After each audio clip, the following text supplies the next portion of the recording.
Hello and welcome back to the Biochemistry for Health Sciences channel. In today's video, we shall talk about amino acids, proteins, and their association with pH. Before we do that, let me remind you that pH is basically a way to express the concentration of H plus protons, basically protons. So in a way, this video is really a discussion about the small molecules called amino acids, these large molecules called proteins, and their association with protons, because pH is basically proton concentration. In previous videos, we saw how proteins are made up of the building blocks or monomers that we call amino acids. Amino acids join to one another to form proteins. And we also saw how proteins carry out many functions or cellular activities, and examples are listed here: nucleic acid binding proteins, enzymes, signal transduction proteins, transport proteins, defense proteins, structural proteins. So proteins carry out many of the activities that we see in cells. We also saw how the three-dimensional shapes of proteins as well as other biomolecules are held together by what we call weak forces. Weak forces, and examples of weak forces we discussed was the hydrogen bonds, electrostatic, that's a force between a positive and a negative. And then we had the hydrophobic force. Okay, so these three weak forces are very important in maintaining the three-dimensional shape of a protein as well as other biomolecules, such as DNA. And these shapes of proteins help carry out the specific function of the protein. And that functions of the proteins are very important for the cells to survive. And that functions of cells eventually affect our anatomy and physiology. So in today's video, hopefully you will appreciate how pH can affect, changes in pH can affect these weak forces, the weak forces that you find in proteins and other biomolecules. And when these weak forces are affected or changed, that is going to change the shape of the protein, and that is going to eventually affect the functions of cells and our anatomy and physiology. In order to understand why pH changes can affect the shapes of proteins and other biomolecules, it's important to appreciate that amino acids that make up proteins have functional groups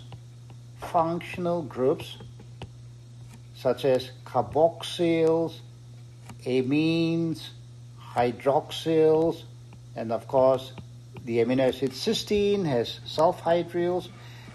These functional groups are weak acids, and we'll see in a few seconds weak acids can change their structure when the pH changes. So remember the difference between a strong acid and a weak acid. So for example, let's say we had a strong acid, hydrochloric acid. If we dissolve this in water, hydrochloric acid will completely break down to give you your protons and your chloride ions. Protons and chloride ions. So you would not see any HCl, all you would see is protons and chloride ions.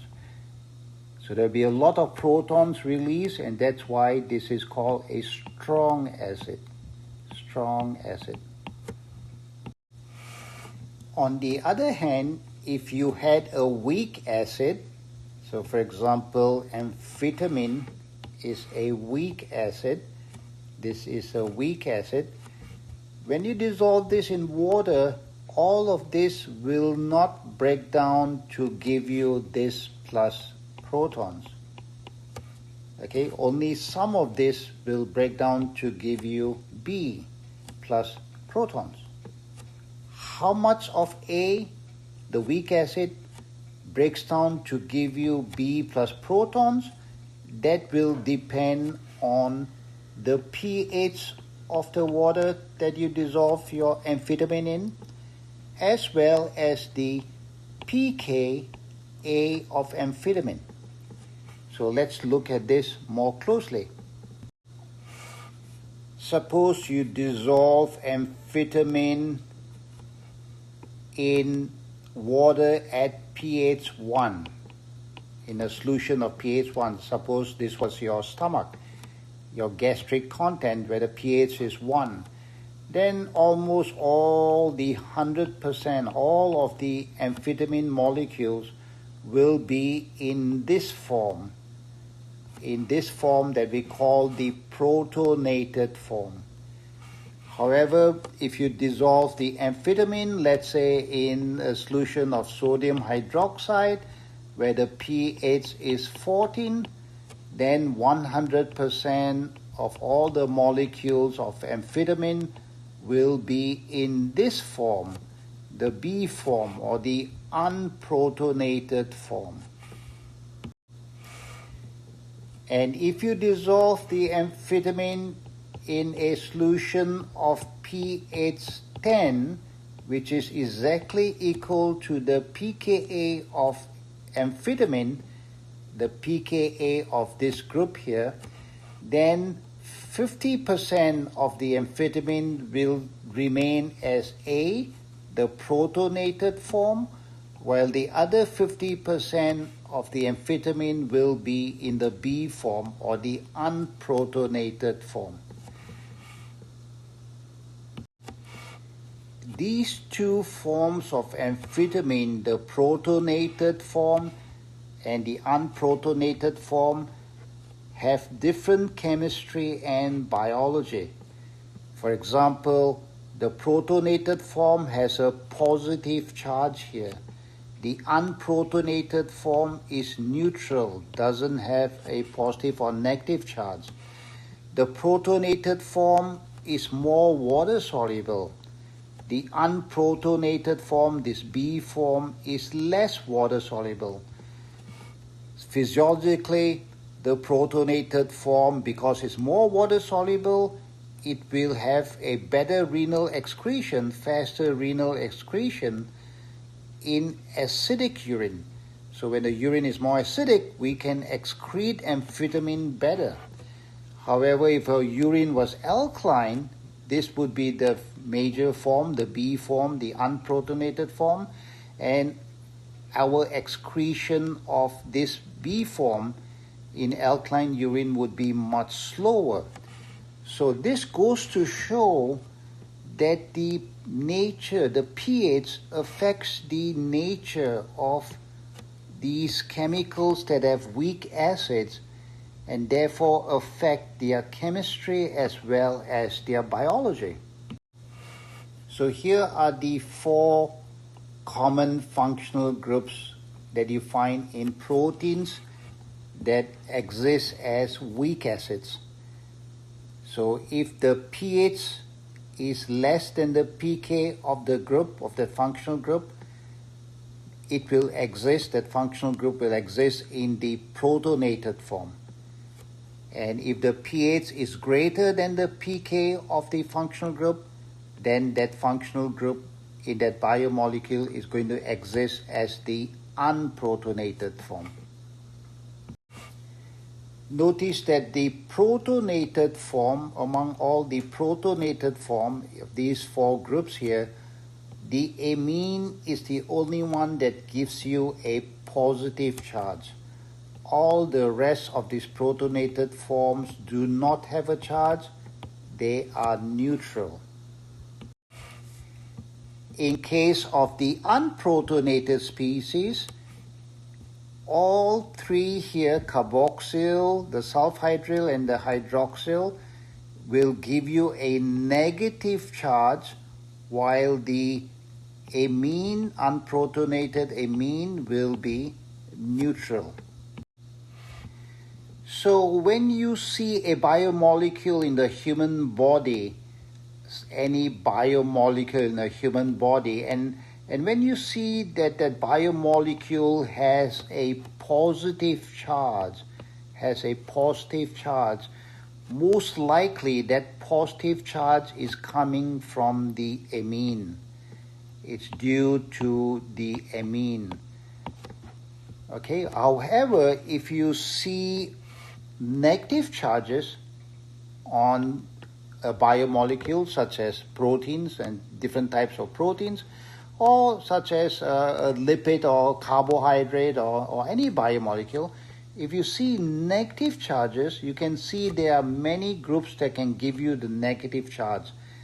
The carboxyl can give you a negative charge. The sulfhydryl group S- can give you a negative charge. You can get an O- negative charge. And there are many more negative charges that we see in biomolecules. Functional groups such as phosphate. Phosphate can also give you negative charges. Okay, so there are many examples of negative charges in biomolecules, but positive charges come mostly from amines. So here is an example of how changes in pH can totally change the shape of a protein. This is a very dramatic example. So here is a protein at pH 7. So you can see the three-dimensional shape of this protein at pH 7. And at pH 7, you see the amine groups are positively charged, a lot of positively charged, and then your carboxyl groups are negatively charged. And you can see if a positive and negative come very close to one another, you see electrostatic interaction and so on. So these three forces, hydrophobic force, electrostatic, and hydrogen bonding, all contribute to the shape of this protein, which has a certain shape at pH 7. However, let's say you ate this protein and it entered your stomach. Now, in your stomach, the pH is 1. At pH 1, which is lower than the pKs of all these amines and carboxyls, what happens is all of these groups become protonated. The amine becomes protonated. Now even the carboxyl, which was unprotonated at pH 7, now becomes protonated. So everything becomes protonated. And what do we see when everything becomes protonated? We only see the positive charges because the amines are still protonated. But now the carboxyls, which had a negative charge when they were unprotonated, now they have no charge. They are neutral. They have no charge, zero charge. So what you see in this molecule is only positive charges everywhere where the amines are present, and positive charges repel one another. They don't like one another, so what happens is the protein backbone starts unfolding. The protein backbone starts unfolding and the three-dimensional shape is totally unfolded. We say the protein has become denatured or unfolded. And this is exactly what happens in digestion. When you digest proteins, one of the functions of the acid in your stomach, pH 1, is to completely protonate all of these functional groups that you find in proteins. And remember, when you protonate everything, what happens is you only get one kind of charge, and that is your amine positive charge, while the rest of the functional groups become neutral.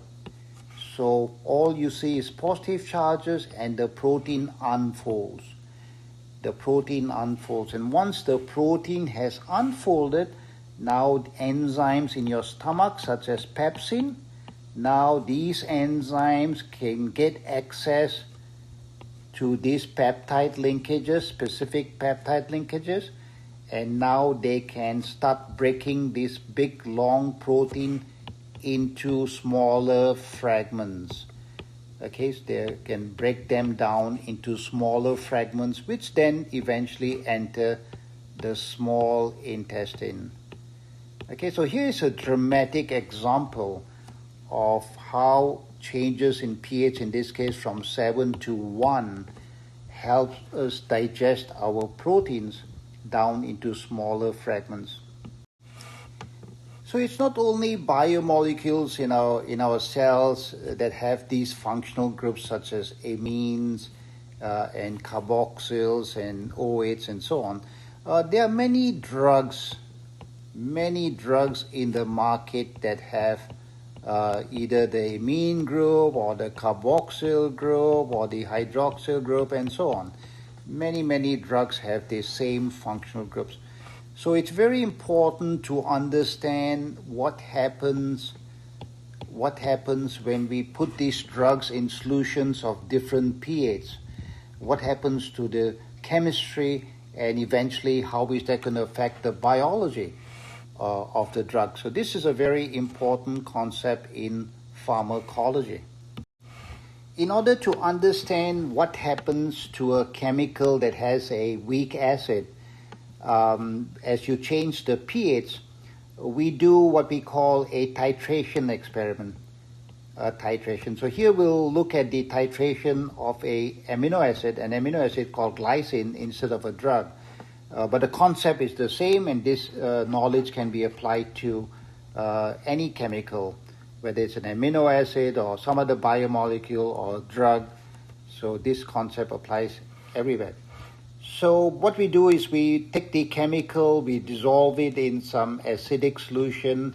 Let's say the pH is 1, and then we slowly add some alkali, some base or OH minus, to increase the pH from 1 all the way to 14. Okay, so that's basically what we're doing. We are adding OH minus, and then we will talk about what happens to the pH as we add OH minus. And we know if we did this in water, the pH will simply start increasing and increasing and increasing and increasing as you add more alkali to water. However, you see this is quite different when you do that with glycine, and we'll talk about this later in a few seconds. So when the pH is very low, so here's the pK of the amine group of glycine, here's the pK of the carboxyl group of glycine. So when the pH is very low, let's say 1 is less than 9.7, 1 is less than 2.3, so this group will be protonated. Remember, when the pH is less than pK, then the group is protonated. When the pH is greater than pK, then the group is unprotonated. So here the pH is less than the pKs of both groups, so everything is protonated. Amine is protonated, that gives you 1 positive charge. Carboxyl is protonated, that gives you a 0 charge. So the net charge, add the positive and negative, in this case there's no negative, the net charge of this glycine with this structure A is +1. And then as you start increasing the pH, as the pH goes higher and higher, the first group that's going to lose its proton will be the carboxyl group because this has the lowest pK. So this group, which has the lowest pK, 2.3, will lose its proton to become COO minus, the unprotonated form. So structure B has a positive charge, which is the same as before. The amine is still protonated, but the carboxyl is unprotonated with a negative charge. So one positive charge and one negative charge gives you a net charge of 0. This structure B is called zwitterionic structure because it has a net charge of 0, and it has a positive charge as well as a negative charge. And as the pH goes higher and higher, eventually now the second highest pK, which is 9.7 for the amine. Now as the pH exceeds 9.7, now we see the amine, which was protonated before, now losing its proton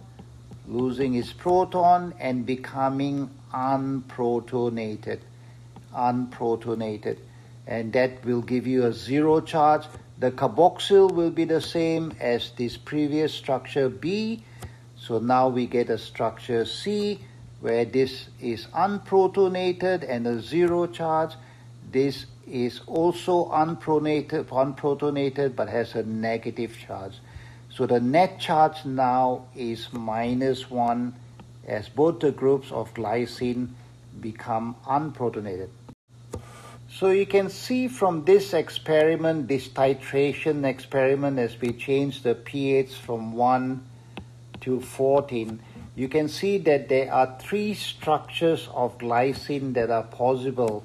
Structure A has a net charge of +1, structure B has a net charge of 0, structure C has a net charge of -1.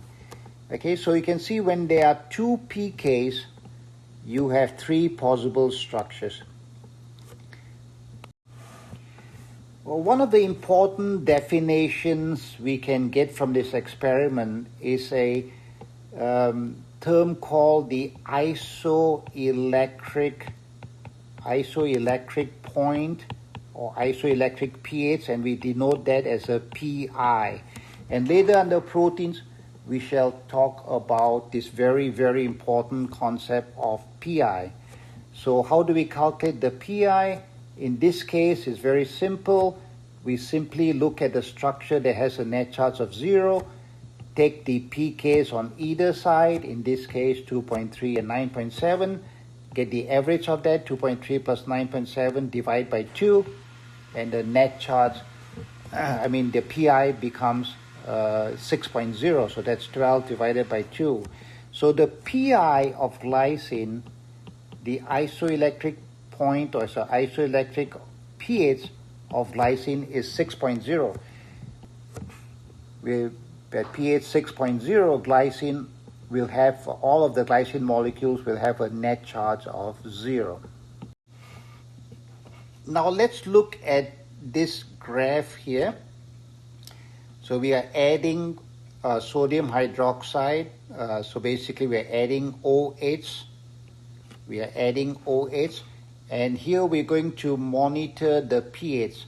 What happens to the pH of this solution? We are adding OH to this acidic solution of glycine, and we're going to monitor what happens to the pH. So as we add, you can see at the beginning, as you add OH is going to increase the pH, and that's exactly what's happening. The pH is increasing and increasing. And then once you hit at 2.3, the pH doesn't increase that much. Although you're adding OH, the pH is not increasing that much. So that means at pH 2.3, which happens to be the pK of the carboxyl group of glycine, the glycine is working as a buffer here. Because what is a buffer? A buffer is a solution that resists changes in pH. So less than 2.3, A is the predominant form. Less than 2.3, A will be the predominant form of glycine. Once you hit 2.3, which is equal to the pK of glycine, now 50% of glycine will be A, and the remaining 50% of the glycine molecules will be B. So at this point, half of glycine will be the A form, the other half would be the B form. And then as you start adding more and more sodium hydroxide, the pH once again starts rising, and now B is the predominant form. This form is the predominant form, and at pH of 6, you get your PI, your isoelectric point. So this is your isoelectric point. And then you again, the pH rises and rises and rises. Okay, now once you hit 9.7, which is the second pK, 9.7, the pK of the amine group, now once again the pH doesn't rise that much, okay, much slower. So once again we see a buffering action of glycine at the pK. So at 9.7, 50% of the glycine will exist as a B form, and the other 50% of glycine will exist as the C form. Okay, so when the pH is equal to pK, then 50% will be one form, 50% will be the other form. And then after 9.7, as the pH goes beyond 9.7, once again, the pH starts increasing and increasing. Okay, so this is the titration curve. So of course, after 9.7, C is the predominant form. Once you cross 9.7, then the predominant form would be structure C. Okay, so this is called the titration curve of glycine. So from the titration curve, we can determine a lot of very interesting chemical features of drugs, amino acids, as well as other biomolecules or chemicals that have weak acids. So you can see that if a chemical has two pKs, there are three possible structures of the chemical at various pH values. What if a chemical has three pKs? So let's look at the example of the amino acid lysine. Lysine is a basic amino acid. It has a pK for the carboxyl, alpha carboxyl group, let's say it's 2.2. pK for the alpha amine is 9.1. pK of the R group amine, the R group amine is 10.5.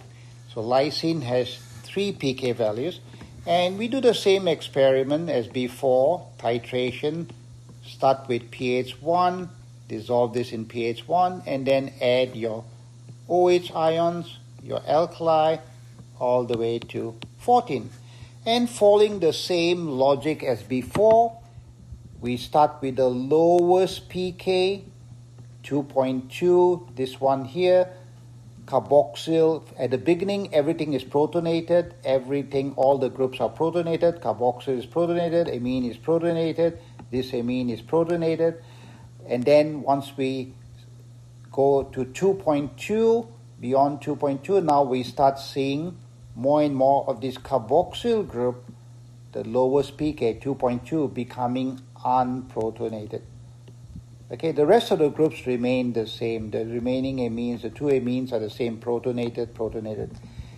Okay, so the first group to lose its proton would be the carboxyl group because it has the lowest pK, 2.2. And then the second group to lose its proton would be 9.1. 9.1, that's the second lowest pK. Okay, 9.1, now the this group here is going to lose its proton, and this is going to become unprotonated. This remains the same, protonated. And then finally, the last group to lose its proton, which has the highest pK, 10.5, is the R group amine. So the final group that loses its proton is right here, U. Okay, so from this you can see we have 4 different structures, A, B, C, and D. Because we have 3 pKs, we have 4 possible structures. And you can see from these 4 structures the net charge. So for example, in A, there's 1 positive charge here, there's another positive charge here, that will give you a net charge of +2. In structure B, there is 1 positive here, 1 positive here, so that's 2 positive, but there's 1 negative here. 2 minus 1 gives you 1 positive. In structure C, you have 1 negative here and 1 positive here, so the net charge is 0. In structure D, you have only 1 negative charge, so the net charge is -1. So you can see the charges will go slowly change by 1 +2, +1, 0, -1 as you titrate the amino acid by adding alkali.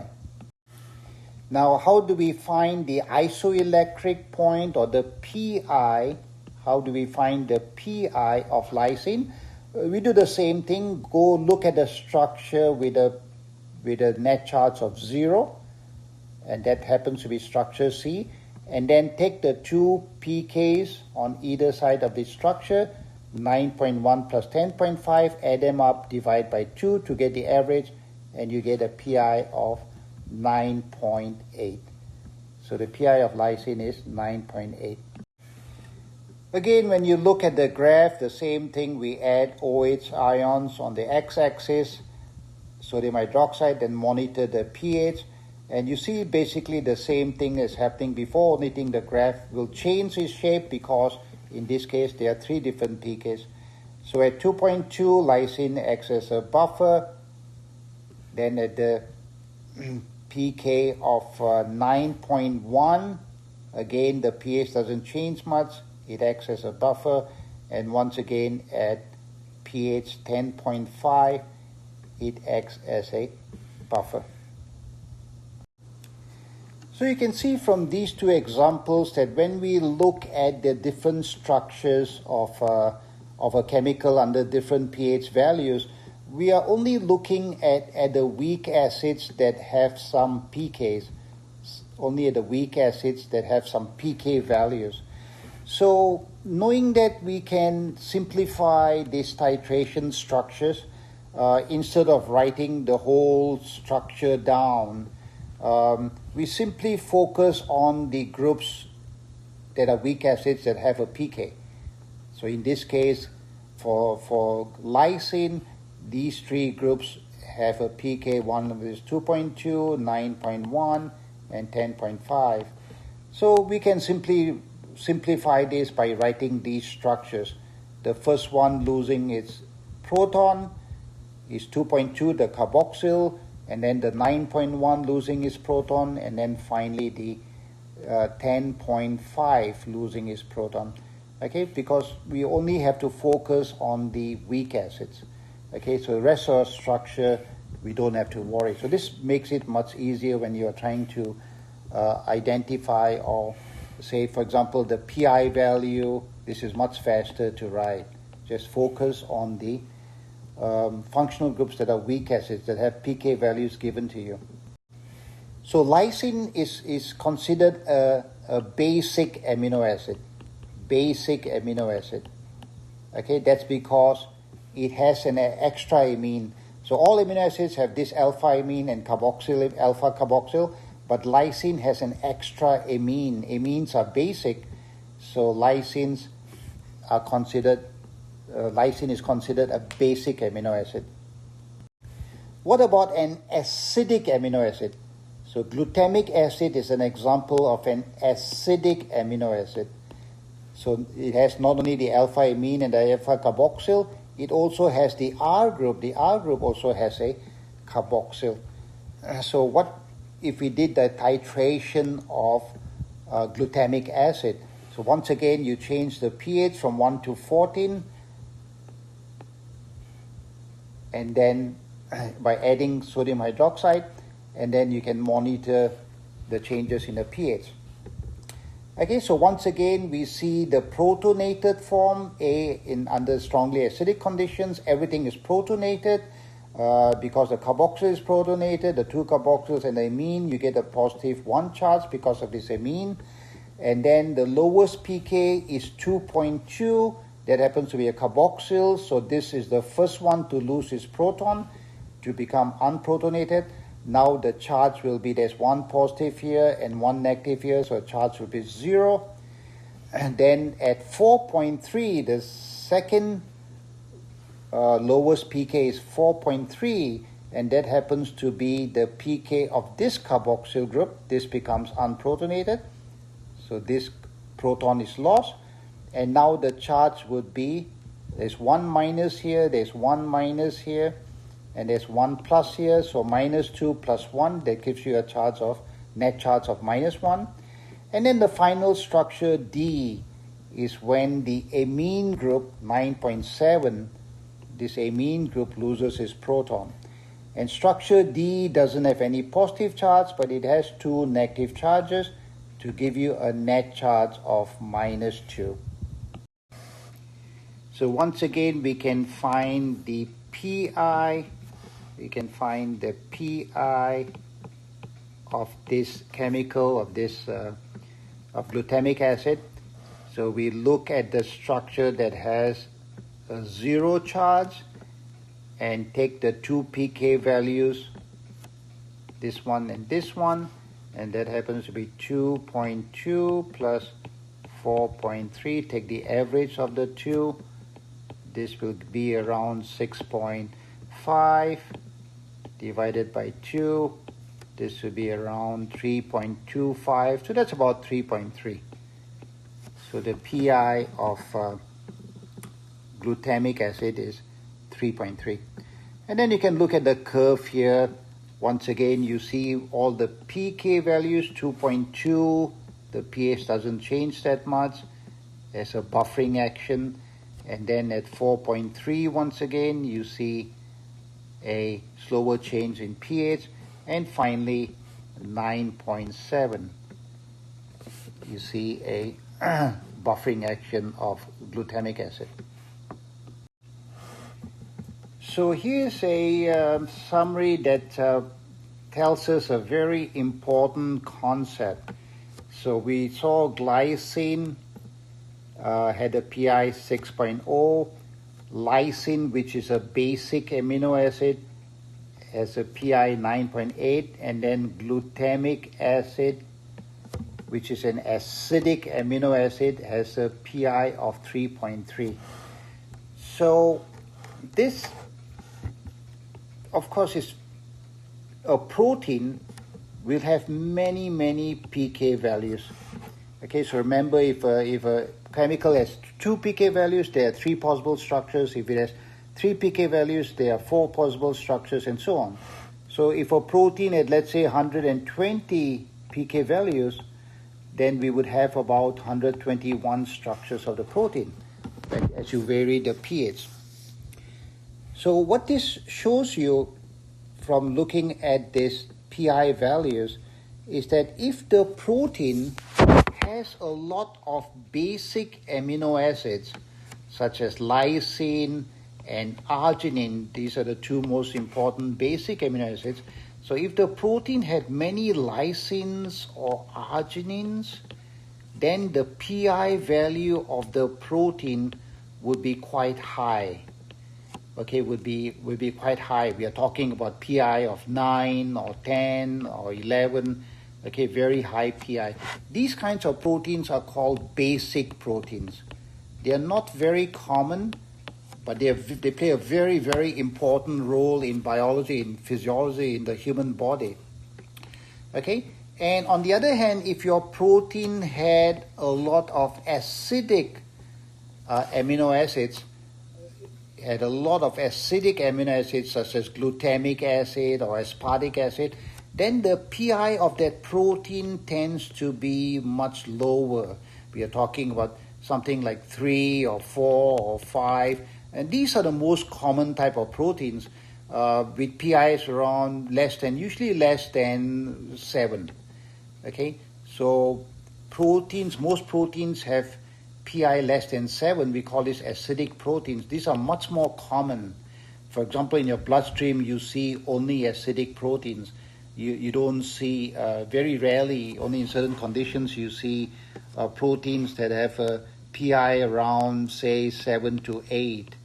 Okay, so we'll talk about this concept, very important concept, of the isoelectric point of proteins, because this isoelectric point tells us the charge on the protein, and that affects the chemistry of the protein and eventually the physiology. Okay, so there's a lot of physiology that is affected by this concept of isoelectric point. So using these concepts that we have talked about, we can now predict the net charge of a protein at a given pH. So let's look at this protein. The pK values are given. What is the charge of this protein at pH 1, say in your stomach? So all we have to do is we look at the pH. pH is 1. 1 is less than 9.9, 8.4, 10.5. 1 is less than 1.8. 1 is less than 6.0. 1 is less than all of these pKs. So basically everything here has to be protonated. Okay, so this amine group will be protonated. It will be NH3 plus. This amine group will be protonated. There will be NH3 plus. This is protonated, so there's another proton with a plus. COH is protonated, and that is correct the way it's written. This is protonated, and that's correct the way it's written. The OH group, the SH is correctly written. So you can see that this protein will have 3 positive charges. 3 positive charges because all the amines are positively charged. And this is what happens in your stomach. Proteins will have a net positive charge. So now let's take this same protein. Let's say this is in your stomach, pH 1. This protein has a net charge of 3 plus. And let's say this protein, now we place it at pH 7. Let's put it at pH 7. That's about the pH in your small intestine. So let's say this protein went from your stomach to the small intestine. Okay, so let's see what happens at pH 7. So once again, we use the same concept. pH 7 is less than 9.9. So this is going to be protonated. So this will be NH3 plus. 7 is less than 9.3. This is going to be protonated, NH3 plus. 7 is greater than 6.0. So pH is greater than 6.0. So this is going to be unprotonated. So this is correct. 7 is greater than 1.8. So this is going to be unprotonated. So this carboxyl here will be a COO minus. That's the unprotonated form. 7 is less than 10.5. So it's going to be protonated, and OH is protonated here. 7 is less than 8.4. So the SH group is protonated, and that's correct the way it's drawn. So now we look at the positive charges as 1 positive, 2 positive. So there are 2 positive charges, and then there is 1 negative charge. There is 1 negative charge, and that gives us a net charge of 1 positive. So the net charge here is 1 positive. Okay, so from 3 positives, it went down to a net charge of 1 positive. So now let's take the protein, the same protein with a net charge of 1 positive, and we put it in a solution of pH 11. So 11 is greater than 9.9. That's going to be unprotonated. So this is unprotonated. 11 is greater than 9.3. This is going to be unprotonated. That's correct. 11 is greater than 6 is unprotonated, that's correct. 11 is greater than 1.8, that's unprotonated, so this would be CO minus.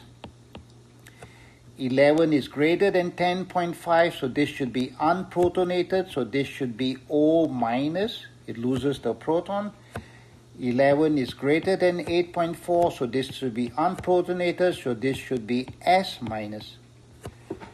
Okay, so now when you add up all the positive, there doesn't seem to be anything positive. All the amines are neutral.